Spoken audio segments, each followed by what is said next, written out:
Hello नमस्कार, आप सभी का बहुत स्वागत है संकल्प एकेडमी में। जैसा कि आप सभी लोग जानते हैं, वर्तमान समय में देश में कोरोना महामारी की वजह से देश में लॉकडाउन व्याप्त है और इस लॉकडाउन के कारण सभी शिक्षण संस्थान एवं अन्य संस्थाएं भी बंद चल रही हैं।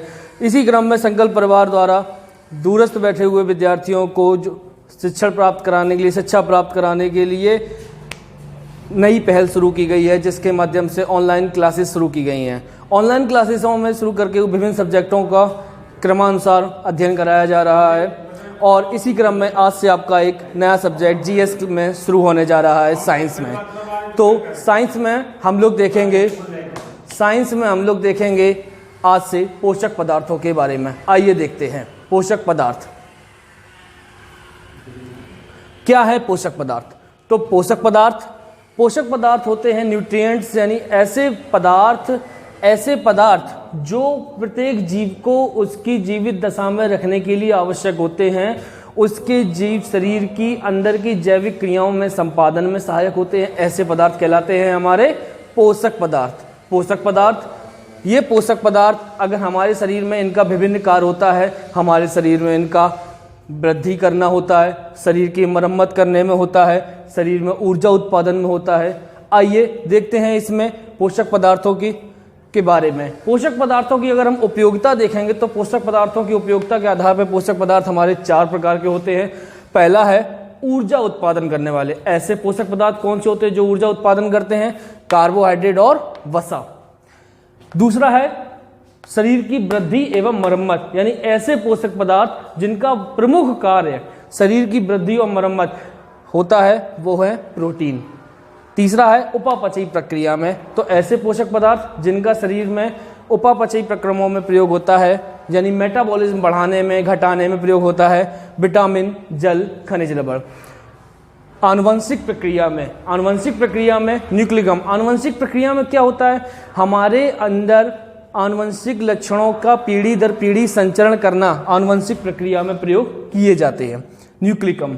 तो इस प्रकार कुल मिला के 1, 2, 3, 4, 5, 6, 7 टोटल पोषक पदार्थों की कुल संख्या होती है 7 होती है पोषक पदार्थों की संख्या, यानी कार्बोहाइड्रेट, प्रोटीन, वसा, विटामिन, जल, खनिज लवण और न्यूक्लियम। अब इन सातों पोषक पदार्थों को हमारे शरीर में भी कुछ मौजूद होते हैं और कुछ हम बाहरी स्रोतों के माध्यम से भी लेते हैं। तो कुछ अधिक मात्रा में लेते हैं तो कुछ कम मात्रा में लेते हैं। तो जो पोषक पदार्थ बाहरी स्रोतों के माध्यम से हमें अधिक मात्रा में उनकी आवश्यकता अधिक होती है, वो हमारे कहलाते हैं गुरु पोषक पदार्थ। गुरु यानी दीर्घ, जिनकी मात्रा ज़्यादा चाहिए होती है हमको, तो वो होते हैं हमारे कार्बोहाइड्रेट, प्रोटीन और वसा। जिनकी मात्रा हमको शरीर में चाहिए होती है लेकिन कम मात्रा, सूक्ष्म मात्रा आवश्यक होती है, वो कहलाते हैं हमारे विटामिन और खनिज लवण। आइए इसी क्रम में हम जानेंगे सर्वप्रथम पहले पोषक पदार्थ के बारे में, कार्बोहाइड्रेट के बारे में।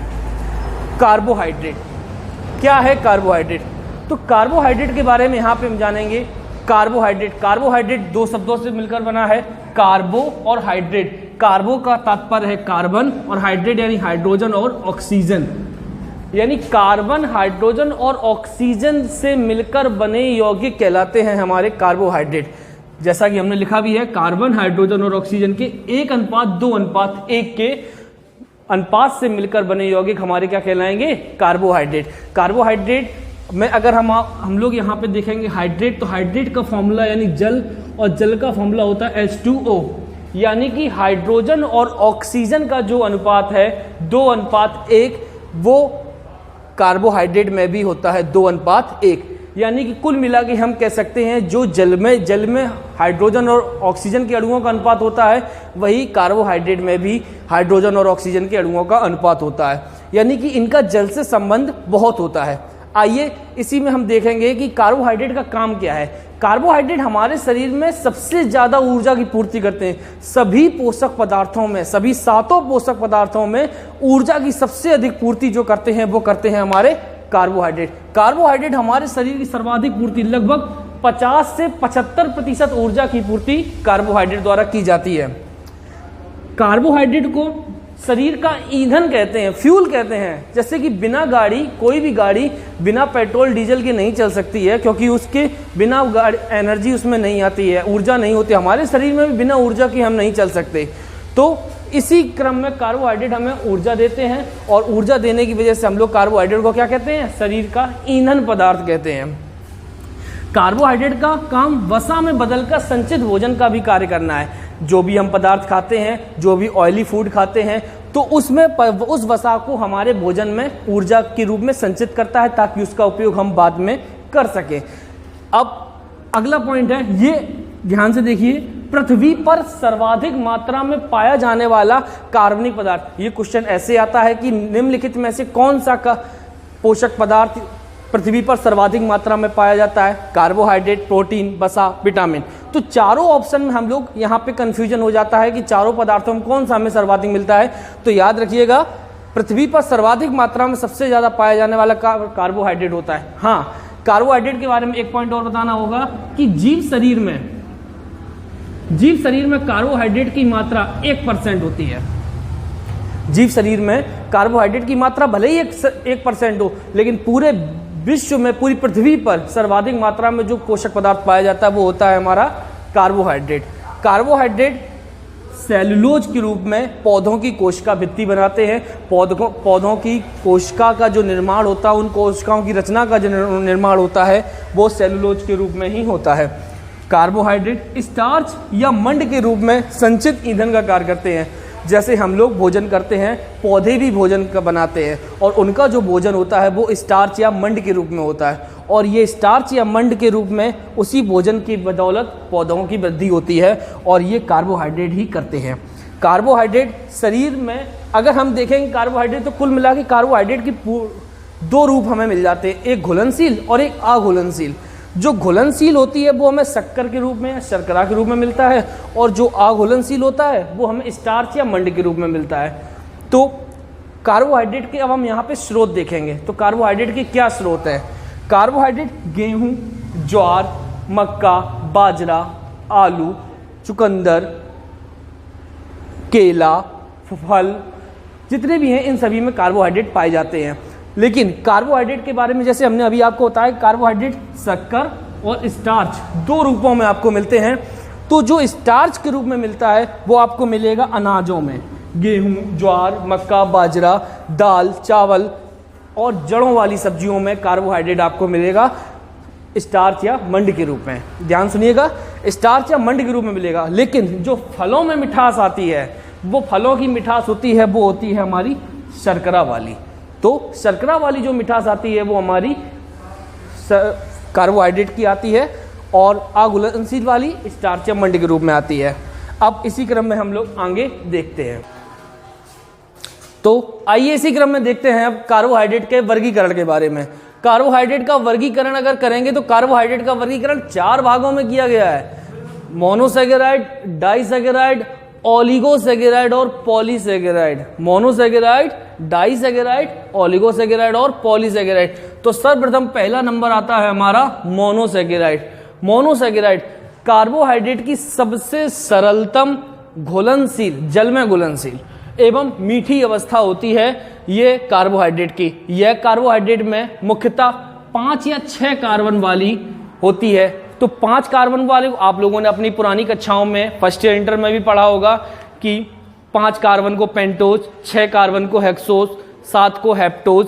तो कुल मिला के यहाँ पे मोनोसैकेराइड्स में जो कार्बन की जो एक्चुअल में संख्या होती है वो 3 से 7 होती है।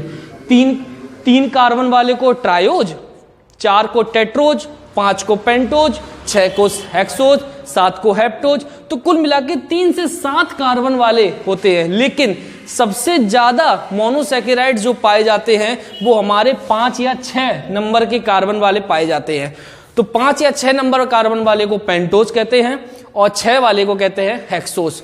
तो मोनोसैकेराइड्स हमारी पेंटोज के रूप में शर्करा मिलती है और हमारी हेक्सोज के रूप में शर्करा मिलती है। पेंटोज के रूप में जो शर्करा मिलती है वो हमारी होती है राइबोज और डीऑक्सी राइबोज। राइबोज, ये आप लोगों ने नाम इसका सुना होगा, आरएनए। आरएनए का पूरा नाम होता है राइबोन्यूक्लिक एसिड। तो राइबोन्यूक्लिक एसिड उसमें जो शर्करा होती है वो होती है हमारी राइबोज। और डीएनए डीऑक्सी राइबोन्यूक्लिक एसिड, यानी कि उसमें जो शर्करा होती है वो डीऑक्सी राइबोज। अब हेक्सोज के रूप में जो शर्करा मिलती हैं ग्लूकोज, तो ग्लूकोज का फॉर्मूला जैसे C6H12O5, यहां पे राइबोज का जो फॉर्मूला था C5H10O5। यहां पे देखिए कार्बन की संख्या कितनी है 5, तो ये शर्करा कौन सी है राइबोज, और जहां पे कार्बन की संख्या 6 है तो वो शर्करा कौन सी है हमारी ग्लूकोज। तो 6 कार्बन वाले को बोलते हैं हम लोग हेक्सोज, 5 को बोलेंगे पेंटोज, 3 को बोलेंगे ट्रायोज, 4 को बोलेंगे टेट्रोज। अब ये लिखा है आगे, अब आगे देखते हैं हम लोग ग्लूकोज C6H12O6। ग्लूकोज को हम लोग शरीर का ईंधन कहते हैं। प्रत्येक व्यक्ति के शरीर में ग्लूकोज मौजूद होता है पहले से ही रुधिर में, और ये रुधिर में ही उसकी एनर्जी को बनाए रखता है, ऊर्जा को देता रहता है। जब ये ऊर्जा कम होती है तो हम लोग ग्लूकोज लेते हैं ताकि हमारे शरीर को ऊर्जा प्राप्त हो सके, और इसीलिए ग्लूकोज हमारे शरीर को ऊर्जा देता है और हमारा शरीर उसको उसी की वजह से चलता है और ऊर्जा प्राप्त करता है। ग्लूकोज को अंगूर की शर्करा कहते हैं। ग्लूकोज हमारे रुधिर में पाया जाता है, और जब यही रुधिर में ग्लूकोज की मात्रा व्यक्ति के शरीर में जब रुधिर में ग्लूकोज की मात्रा बढ़ जाती है, रक्त में ग्लूकोज की मात्रा जब बढ़ जाती है तो व्यक्ति को मधुमेह की बीमारी हो जाती है, जिसे हम लोग डायबिटीज कहते हैं। और व्यक्ति में रुधिर में जो नॉर्मल ग्लूकोज की मात्रा, यहां ध्यान से देखिएगा सभी लोग, रुधिर में ग्लूकोज की जो मात्रा होती है वो 90 से 160 मिलीग्राम प्रति डेसीलीटर होती है। इसीलिए ग्लूकोज को क्या कहते हैं रुधिर शर्करा। ग्लूकोज को क्या बोला जाता है रुधिर शर्करा। ये जो अंडरलाइन वाले जितनी भी पॉइंट्स लिखे हैं अंडरलाइन वाले, इनको आप लोग नोट भी करते जाइएगा, क्योंकि ये पेपर में काफी पूछे जाते हैं और काफी कंफ्यूजन हो जाती है। जैसे आपसे पूछा जाता है कि बताइए अंगूर की शर्करा किसे कहेंगे, गन्ने की शर्करा किसे कहेंगे, रुधिर शर्करा किसे कहेंगे, तो काफी कंफ्यूजन हो जाती है। इसीलिए जितने भी अंडरलाइन पॉइंट्स हैं इन सभी को आप लोग ध्यान से देखिएगा आगे, और इसको साथ में नोट करते रहिएगा ताकि आगे आपको याद भी बना रहे। सबसे मीठी प्राकृतिक शर्करा, प्राकृतिक शर्करा, तो प्राकृतिक यानी जो नेचुरल रूप में जो मिलती है वो हमें फलों में मिलती है, और फलों की शर्करा होती है हमारी फ्रक्टोज। तो सबसे मीठी, ये कई बार पेपर में आ चुका है क्वेश्चन, ध्यान से देखिएगा बच्चों। सबसे मीठी प्राकृतिक शर्करा है फ्रक्टोज। सबसे मीठी कृत्रिम शर्करा, कृत्रिम शर्करा यानी कि बनाई गई शर्करा, मानव द्वारा बनाई गई शर्करा, ये सैक्रीन होती है। सैक्रीन को कहा जाता है, सैक्रीन चीनी से 235 गुना अधिक मीठी होती है। सैक्रीन चीनी से 235 गुना अधिक मीठी होती है, लेकिन ये शर्करा नहीं होती। चीनी से 235 गुना अधिक मीठी होती है, लेकिन ये शर्करा नहीं होती। यहां तक कि आप लोगों ने सुना होगा कि जो मधुमेह के जो रोगी होते हैं उन रोगियों को सैक्रीन ही दी जाती है मिठाई के तौर पे, मिठास के तौर पे। लेकिन अब आप ये सोचो कि जो शक्कर से 235 गुना मीठी है वो मधुमेह के रोगियों को कैसे दी जाती है। तो मैंने लिखा है, यहाँ पे लिखा है कि ये शक्कर नहीं है, ये एक कृत्रिम पदार्थ है, कृत्रिम कार्बोहाइड्रेट है। ये मीठी जरूर होती है लेकिन ये शक्कर नहीं होती, जिसकी वजह से नुकसान ज्यादा नहीं करती। हालांकि ये गर्म होती है, जैसा कि आप लोगों ने देखा भी होगा टीवी पे संजीव कपूर ऐड में दिखाते हैं शुगर फ्री नेचुरा चीनी जैसी मीठी, तो वहां पे वो सैक्रीन को ही बताते हैं, सैक्रीन की ही गोलियां होती हैं।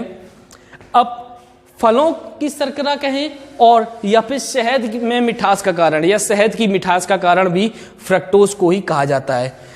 अब आगे देखते हैं इसी में पॉइंट, खिलाड़ियों को खेल के समय त्वरित ऊर्जा यानी इंस्टेंट एनर्जी जो दी जाती है वो दी जाती है ग्लूकोज। आप लोगों ने देखा होगा खेल में खिलाड़ियों को ड्रिंक्स ब्रेक के दौरान जो उनको एनर्जी ड्रिंक दी जाती है वो ग्लूकोज की होती, ताकि वो उनका शरीर एनर्जाइज्ड बना रहे। इसीलिए ग्लूकोज को हम लोग त्वरित ऊर्जा भी कहते हैं, शरीर का ईंधन भी कहते हैं, इसको अंगूर की शर्करा भी कहते हैं और ग्लूकोज को रुधिर शर्करा भी कहते हैं। ये 4 पॉइंट जो लिखे हैं इनको आप ध्यान से देखिएगा। रुधिर शर्करा भी कहते हैं, अंगूर की शर्करा भी कहते हैं, त्वरित ऊर्जा वाला पदार्थ भी बोलते हैं और शरीर का ईंधन भी कहते हैं। तो ग्लूकोज को अब आगे देखेंगे हम लोग डाइसैकेराइड के बारे में। तो आइए देखते हैं इसी क्रम में डाइसैकेराइड के बारे में।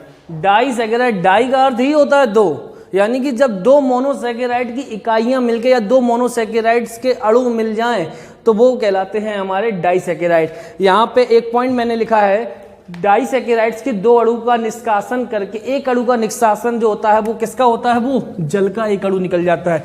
ये अभी आपको मैं बताऊंगा जल का अणु कैसे निकल जाता है। और ये किसके द्वारा जुड़े होते हैं, ओ ग्लाइकोसिडिक। ये याद आप लोग रखिएगा, ग्लाइकोसिडिक।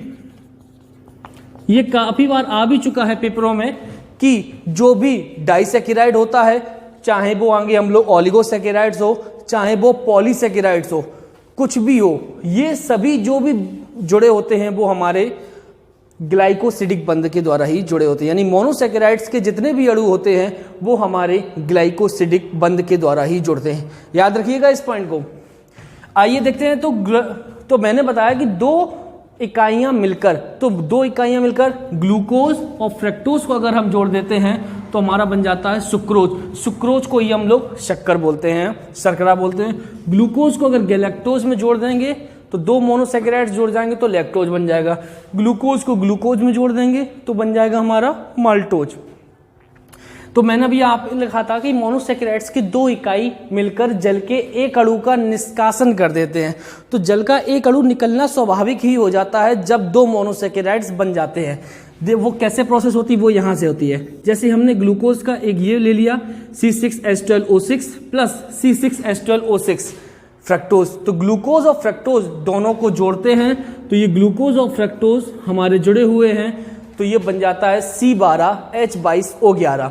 ये होता है हमारा सुक्रोज। यहाँ पे देखिए 6 और 6 कार्बन की संख्या 12, हाइड्रोजन 12 और 12 यहाँ पे 24 हैं, यहाँ पे कितने हैं 22। तो जल का अणु एक निकाल दिया, 2 यहाँ पे हाइड्रोजन हो गए और 6 और 6 ऑक्सीजन के 12, तो यहाँ पे 11 ही हैं, तो एक कमी होती है वो यहाँ पे। तो ये जल का एक अणु निकल जाता है हमेशा। तो मोनोसैकेराइड्स के 2 अणु मिलकर डाइसैकेराइड्स का एक अणु बनाते हैं और उसमें जल निकल जाता है। आइए इसी में देखेंगे तो इनके बारे में जानेंगे। डाइसैकेराइड में डाइसैकेराइड्स की विशेषताएं क्या क्या हैं। डाइसैकेराइड्स में सुक्रोज को हम लोग गन्ने की शर्करा, यहाँ पे देखिएगा अलग अलग शब्दों के तौर पे क्वेश्चन काफी पूछे जाते हैं जो कंफ्यूजन वाले होते हैं। बहुत इजी दिखते हैं लोगों को लेकिन क्वेश्चन काफी अलग होते हैं और डिफरेंट भी होते हैं। इसमें विशेष तौर पे होता क्या है कि सरल जरूर होते हैं लेकिन इनमें कंफ्यूजन बढ़ जाती है। जैसे मैंने बोल दिया कि यहाँ पे अंगूर की शर्करा क्या है, अंगूर की शर्करा हो जाती है आपकी ग्लूकोज, और वहीं अगर फलों की शर्करा बोल दिया तो हो जाती है फ्रक्टोज। तो देखा चेंजमेंट हो गया, अब अंगूर फल है, यहाँ पे काफी चीजें बदल जाती हैं। गन्ने की शर्करा बोलते हैं हम लोग सुक्रोज को, टेबल शुगर भी बोलते हैं इसको, और सुक्रोज को प्रतीप शर्करा भी बोलते हैं, चुकंदर की शर्करा भी बोलते हैं। अब कहो कि चुकंदर में कौन सी शर्करा, चुकंदर तो खाने में कड़वी सी लगती है, चुकंदर में कौन सी शर्करा होती है। तो यहाँ पे मैं बताना चाहूंगा चुकंदर की जड़ों में जो जड़ें होती हैं उन जड़ों से, क्योंकि मैंने आपको थोड़ी देर पहले आपको लिखाया था कि जड़ों में भी कार्बोहाइड्रेट पाया जाता है। तो चुकंदर की जड़ मीठी होती है, उसमें जो शर्करा पाई जाती है वो सुक्रोज ही होती है। तो चुकंदर की शर्करा हम लोग रसोई में जो हम लोग यूज करते हैं शर्करा को, वो रसोई घर की शर्करा भी बोलते हैं, व्यापारिक शर्करा भी बोलते हैं इसी को। लैक्टोज दूध के बारे में या दूध से संबंधित कभी भी कुछ भी आए हमेशा एक वर्ड याद रखो, लैक्टो। दूध में पाया जाने वाला जीवाणु लैक्टोबैसिलस, दूध की शर्करा लैक्टोज, दूध की शुद्धता किससे मापी जाती है, लैक्टोमीटर से। तो ये सभी चीजें, लैक्टो वर्ड ज्यादातर दूध से ही संबंधित होता है। अब इसी में आगे देखते हैं माल्टोज के बारे में। माल्टोज क्या है, अंकुरित बीजों की शर्करा हमारी कहलाती है माल्टोज। माल्टोज को हम लोग अनाजों की शर्करा भी कहते हैं, हमारे अनाज, और उन अनाजों में भी मुख्यतः जौ होते हैं उसमें जौ की शर्करा हमारी पाई जाती है अनाज। यही जौ को पीस के बाद में विस्की भी बनाई जाती है। तो कुल मिला के ये जो शर्करा बनती है वो माल्टोज ही होती है उसमें, यानी उस विस्की ड्रिंक में भी जो शर्करा होती है वो हमारी माल्टोज ही होती है, क्योंकि ये हमारी अंकुरित बीजों और अनाजों की शर्करा कहलाती है। अब तीसरी हम लोग पढ़ेंगे, कार्बोहाइड्रेट का तीसरा प्रकार है ओलिगोसैकेराइड। ओलिगोसैकेराइड तो कुछ लोग इसको इसी में ही काउंट करते हैं और कुछ अलग करते हैं। ओलिगोसैकेराइड्स जहां पे मोनोसैकेराइड्स की 2 से 10 इकाइयां मिलकर, मोनोसैकेराइड्स में था 1, डाई में था सिर्फ 2 और ओलिगो में है 2 से 10। 2 से 10 के बीच की या 2 से 10 तक की जितनी भी इकाइयां हैं ये सभी मिलकर ओलिगोसैकेराइड्स का निर्माण करती हैं। ओलिगोसैकेराइड्स के उदाहरण हैं तो देखिएगा, यहाँ पे आपको बताया था ग्लूकोज और फ्रक्टोज जोड़ के बनता है सुक्रोज, तो यहाँ पे गैलेक्टोज, ग्लूकोज और फ्रक्टोज, देखिए 3 मोनोसैकेराइड्स जुड़ गए, गैलेक्टोज, ग्लूकोज और फ्रक्टोज, यानी कि 3 है मोनोसैकेराइड्स, ऊपर सिर्फ 2 थे, तो यानी यहाँ पे मैंने बताया कि 2 से 10 के बीच में, तो 3 है। यहाँ पे देखिए गैलेक्टोज, ग्लूकोज, फ्रक्टोज, तो ऐसे बन गया जाके आपका स्टैचियोज, गैलेक्टोज, ग्लूकोज, फ्रक्टोज, तो ऐसे 5 मोनोसैकेराइड्स बन गए मिलकर, तो 12वां स्कॉच। तो कुल मिला के ओलिगोसैकेराइड 2 से 10 शक्कर के मोनोसैकेराइड्स के अणुओं के जुड़ने से बनते हैं। आइए अंतिम पढ़ते हैं पॉलीसैकेराइड्स के बारे में। तो पॉलीसैकेराइड्स के बारे में हम लोग देखेंगे यहाँ पे हम लोग, तो पॉलीसैकेराइड्स को जानने के लिए सबसे पहले हम लोग देखेंगे पॉलीसैकेराइड्स क्या है। 10 से अधिक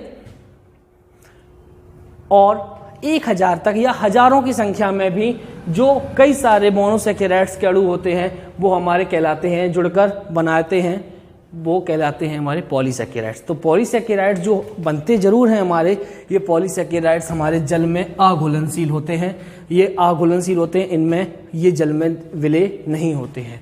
पॉलीसैकेराइड्स जटिल कार्बोहाइड्रेट होते हैं, ये सिंपल नहीं है, सरलतम अवस्था नहीं है, जैसे मोनोसैकेराइड्स सरलतम अवस्था है कार्बोहाइड्रेट की, ये सबसे जटिल अवस्था होती है क्योंकि इसमें कई सारे अणु मिलकर बनाते हैं बंध। अब उदाहरण के तौर पे हम देखेंगे तो पॉलीसैकेराइड्स के कई सारे उदाहरण होते हैं, cellulose, glycogen, starch, pectin, chitin, dextrans आदि, ये सभी पॉलीसैकेराइड्स के उदाहरण होते हैं। पॉलीसैकेराइड्स के उदाहरणों के बारे में हम लोग इसको यहाँ पे देखते हैं। पॉलीसैकेराइड्स में यहाँ पे हम लोग देखेंगे सर्वप्रथम सेलुलोज के बारे में। सेलुलोज के बारे में देखने के लिए सर्वप्रथम हम लोग देखेंगे सेलुलोज पृथ्वी पर पाया जाने वाला सर्वाधिक कार्बोहाइड्रेट पॉलीसैकेराइड्स कहें या फिर कार्बोहाइड्रेट कहें या कार्बनिक यौगिक कहें। थोड़ी देर पहले मैंने बताया था कि पृथ्वी पर पाया जाने वाला सर्वाधिक मात्रा में कार्बनिक यौगिक, तो वहां पे वो ऑप्शन डिपेंड करेंगे कार्बोहाइड्रेट, प्रोटीन, वसा और विटामिन पे। लेकिन अगर यहाँ पे ये चीज लिख दिया गया कि निम्नलिखित में से कौन सा कार्बोहाइड्रेट पृथ्वी पर सर्वाधिक मात्रा में पाया जाता है, या फिर ये लिख दिया गया कि निम्नलिखित में से कौन सा कार्बनिक पदार्थ पृथ्वी पर सर्वाधिक मात्रा में पाया जाता है, हम कार्बनिक पदार्थ उस पदार्थ को कहते हैं जिसमें कार्बन होता है, कार्बन मौजूद होता है। तो अगर वहां पे लिख दिया गया सेलुलोज, सेलुलोज लिख दिया गया, या फिर अन्य स्टार्च, काइटिन, ये सब लिख दिए गए ऑप्शन में, तो वहां पे उत्तर आपका होगा सेलुलोज। सेलुलोज हमारे पौधों में मौजूद होता है और पौधों की संख्या पृथ्वी पर ज़्यादा है, तो इसी वजह से सबसे ज़्यादा पाया जाने वाला कार्बनिक पदार्थ भी जो है वो हमारा सेलुलोज है। अगर कार्बोहाइड्रेट लिख के आएगा ऑप्शन में तो आपका कार्बोहाइड्रेट होगा, कार्बोहाइड्रेट नहीं है तो वहाँ पे सेलुलोज होगा। ये आपके क्वेश्चन पे आंसर पे डिपेंड करेगा। अब इसी में देखेंगे सेलुलोज के बारे में और जानते हैं। सेलुलोज क्या है? पादपों की कोशिका भित्ति जो बनाता है वो सेलुलर की, जो उनकी पादपों की कोशिका भित्ति सेलुलोज ही बनाता है। पादपों में भोजन का संचय स्टार्च या मंड के रूप में होता है, स्टार्च या मंड के रूप में होता है पौधों में भोजन का संचय। पौधे प्रकाश संश्लेषण की क्रिया के द्वारा अपना भोजन बनाते हैं और ये जो भोजन बनता है वो उनका स्टार्च या मंड के रूप में बनता है। तो आप लोग कमेंट बॉक्स में बताइएगा कि पौधे प्रकाश संश्लेषण की क्रिया के दौरान किस पदार्थ का, किस रासायनिक खनिज लवण का प्रयोग करते हैं। अब इसी में हम लोग देखेंगे सेलुलोज के बारे में। तो सेलुलोज क्या है? सेलुलोज आप लोगों ने देखा होगा रेयॉन रेशा जो बनाया जाता है वो सेलुलोज से ही बनते हैं। सेलुलोज के अलावा अब आगे देखेंगे हम लोग ग्लाइकोजन के बारे में। ग्लाइकोजन, तो आप लोगों ने कभी ये चीज़ नोटिस कभी की हो कि जो महिलाएं उपवास रखती हैं और उपवास रखने के लिए जैसे नवरात्रि का उपवास हुआ या अन्य उपवास हुए तो पूरे दिन, या रमजान के उपवास हुए तो पूरे दिन व्यक्ति उपवास रह लेता है और उसके बावजूद भी व्यक्ति के अंदर ऊर्जा बनी रहती। तो ऐसा कैसे संभव हो जाता है? तो ये होता है ग्लाइकोजन की वजह से। ग्लाइकोजन क्या है कि ग्लाइकोजन एक ऐसा पॉलीसेकेराइड्स है, ये हमारे यकृत में इसका संचय जो होता है वो हमारे लीवर में होता है, और ये इसका यूज नॉर्मली नहीं होता। जब व्यक्ति के शरीर में ऊर्जा बाहरी स्रोतों के माध्यम से प्राप्त होना बंद हो जाती है तो व्यक्ति को ये ऊर्जा प्राप्त कराता रहता है, अंदर से अंदर देता रहता है। तो इसी वजह से ग्लाइकोजन जो है वो व्यक्ति के शरीर में भोजन का संचय करता है, तो यानी कि व्यक्ति को बाद में भी ऊर्जा मिलती रहे। ऐसी वजह से उपवास के दौरान जो महिलाएं होती हैं या पुरुष होते हैं उनको भी इसका ग्लाइकोजन की वजह से अंदर ऊर्जा उनके अंदर बनी रहती है। जंतुओं, अब नेक्स्ट देखेंगे हम लोग नेक्स्ट पॉलीसेकेराइड्स के बारे में। कवकों की कोशिका भित्ति या और आर्थ्रोपोडा संघ के जंतु जितने भी हैं उनका बाह्य कंकाल पिछले 5-6 सालों में सबसे ज़्यादा मतलब क्वेश्चन ये पूछे जाते हैं। इन सभी क्वेश्चन जो लिखे हैं ये 5-6 सालों में सबसे ज़्यादा आए भी हुए हैं।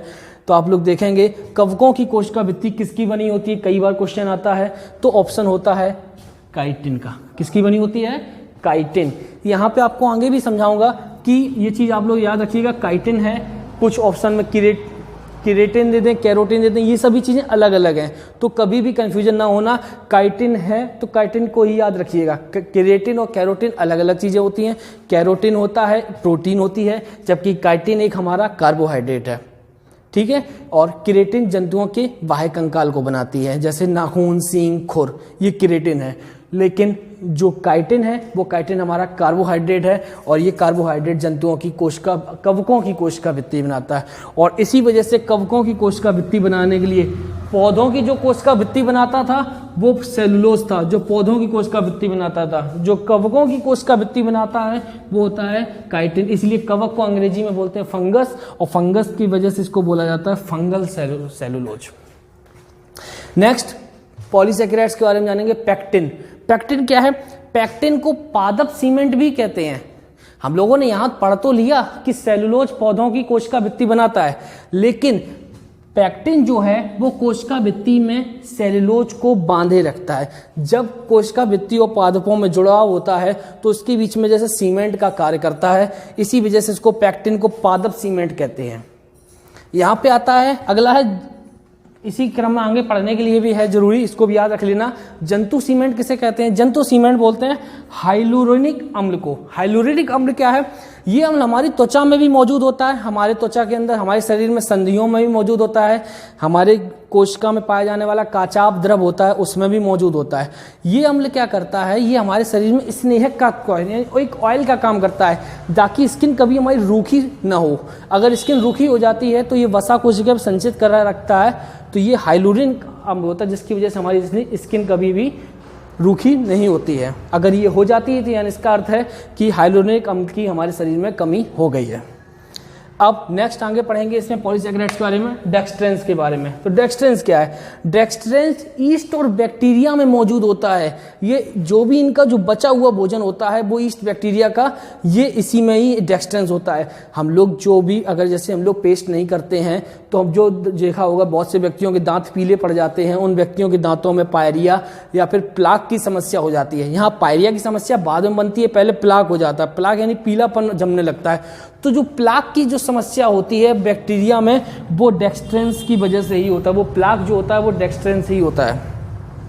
नेक्स्ट देखेंगे हम लोग सूती वस्त्रों, जो भी कॉटन के कपड़े हैं, कपास के कपड़े हैं, सूती वस्त्रों का रेशा कार्बोहाइड्रेट बनता है, और रेशम का धागा जो होता है वो प्रोटीन का बना होता है। ध्यान सुनिएगा, रेयॉन का रेशा सेलुलोज का होता है, कॉटन के कपड़े का रेशा जो होता है वो कार्बोहाइड्रेट का होता है, और रेशम का धागा जो होता है वो हमारा होता है प्रोटीन का होता है। तो इसी आज हमारा ये कार्बोहाइड्रेट का टॉपिक यहीं पे समाप्त होता है। तो अब हम लोग कार्बोहाइड्रेट्स के बारे में कुछ छोटी सी ट्रिकें देखेंगे, तो ताकि उसमें आपको उनको याद रखने में सहूलियत मिल सके। आइए देखते हैं कार्बोहाइड्रेट्स के बारे में।